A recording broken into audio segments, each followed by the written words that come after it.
Hello YouTube, Chris Russell here, author of the Songs About a Girl trilogy. Welcome to Ask Me Anything Part 1.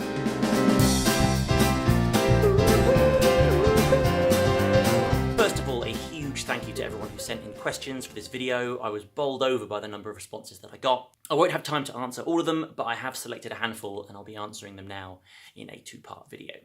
Right, without further ado, question number 1. Jill, who is Book Magpie on Twitter, asks, what's the first record you bought? And be honest if it's one you're embarrassed about now. So the first record I bought was a single. It was Always by Bon Jovi. Am I embarrassed about that?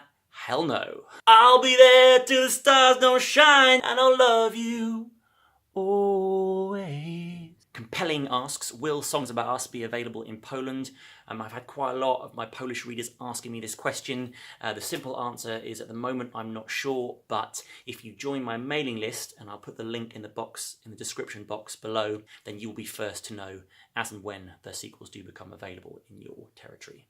Next, Bex Leach asks, will you write any more books outside of the Songs About the Girl franchise? Yes, I definitely will. I have various ideas bubbling over in my brain box right now. I can't talk about them yet, but again, watch this space. Katie Harper asks, what's your funniest moment from being in a band? We have quite a lot to choose from. As with any band that's been together a long time, we've done some fairly ridiculous things. Some of them deliberately, others not so much. Thinking back, a couple of highlights are, first of all, the time we were booked to perform in Belgium at a festival, but the weather was terrible, and when we turned up, they weren't able to have the festival outside, so they moved it to the nearest and only indoor venue that they had available to them, which was a gigantic cow shed, complete with like actual cows. So we'd be playing the gig, and then we'd finish, we'd like strum the final chord of a sensitive ballad, and from the back you just hear I think my favourite funny tour story is probably the time when we released a charity single with a football team. Yeah, that happened. And we'd been booked onto a school's tour to promote this single around the town. And one of the schools we arrived at turned out not to be a school, but a creche. But we figured, you know, we're here, we may as well perform. But this is a room full of screaming toddlers, so, you know, it does change the atmosphere at a gig when almost everyone in the room is just concentrating really hard on not pooping their pants. I remember doing my spiel at the end of the gig saying, you know, if you've enjoyed this, get out there when you get home, open up your iTunes account and buy the single and support the team. And the toddlers are just sitting there thinking, come on dude, when are you going to pull your finger out and make us some balloon animals? Ria Konkumala asks me, where did you get the idea for Songs About the Girl? Well, the book came out of a period that I spent ghostwriting for a One Direction gossip site based in Australia. And it was my job to trawl through the internet, looking for all the latest, hottest stories in the world of 1D. So, you know, which model is Liam dating this week? Has Harry had a haircut? That sort of vibe. And to take those stories and to put them on this gossip site and to interact with the fans. A couple of significant things happened to me while I was working on this job. First of all, I became a Directioner virtually overnight. I developed an intense obsession with One Direction, Harry in particular.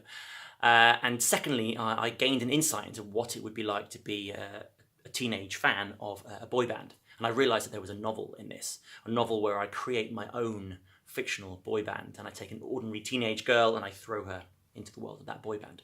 Charlotte Dawes asks, why did you write from Charlie's perspective and not the boys? This is a really great question. It's something I thought about a lot when I first started working on the trilogy. The first book that I wrote was called Mock Stars, and I told that story from the point of view of a member of a band. And it was a book very much about music, very much aimed at people who were in bands. But this time around I wanted it to be different. I wanted to tell the story from the point of view of being outside of that band. I really wanted to be able to take the reader on the same journey that Charlie goes on, moving from her kind of normal, everyday existence, and being thrown into this spectacular Technicolor world that Fire and Lights live in. And I knew that in order to experience that difference, we would have to see the journey from Charlie's point of view. Okay, next, the question that was asked more than any other by quite a long way. Can you guess what it is?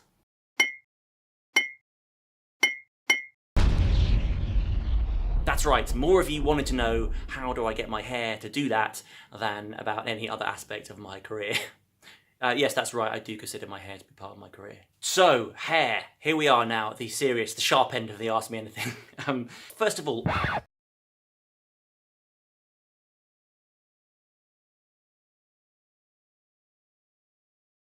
First of all, I don't actually use a huge amount of product.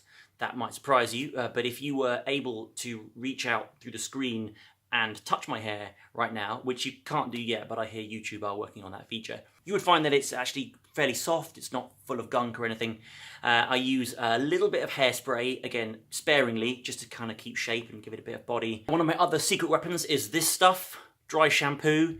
This changed my life. Very useful, especially if you have long hair. It gives you a nice kind of, it refreshes your hair, gives it a bit of a lift, a bit of pizzazz.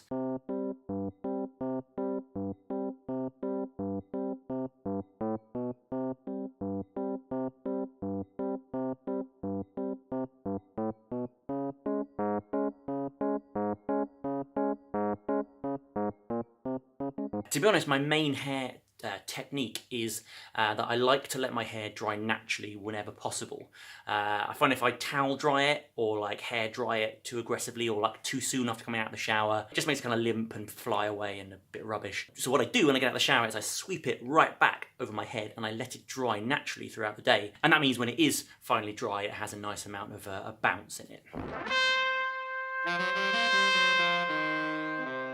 Of course, I'm only really able to let it dry naturally most days because I work from home, and so I can just sit and let it do its thing. If I worked in an office, that would be different, because I'm not sure I could really go into work with my hair like slicked back. It makes me look like a kind of strange weasel.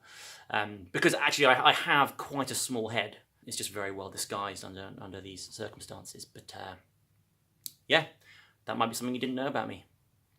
I've got a small head. Next, Cadence Ying Rui Go, hopefully I pronounced that right, asks, how do you have time to do both writing and music?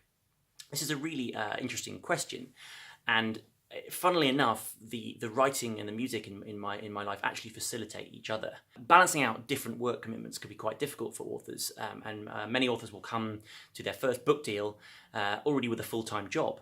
And it can be hard for them to know when, if ever, is the right time for them to stop doing that job, or sometimes scale it down in order to focus more on their writing. Whereas when I signed my first book deal, I already had a kind of freelance lifestyle. So I was able to kind of fit my writing in around that. These days, most of the gigs that I play are at weekends, which basically frees me up. I can write during the week and I can play music at the weekends. And so in a way, the two sides of my business actually sort of support each other, both kind of financially and creatively. Okay, Amy Long asks, who is your favourite boy band of all time? Now, I know Amy, and I'm fairly certain that she is hoping that I'm going to say Take That, because she is a massive, massive Take That, specifically Gary Barlow fan. Now, as much as I love Take That, particularly their later stuff, I'm going to have to say, perhaps predictably, One Direction. I just think that 1D are the apotheosis of boy bandom, which is not a sentence you hear every day. Okay, that's me done. You can subscribe to my channel by clicking on my face here, and I'll see you for my next video. Cheers.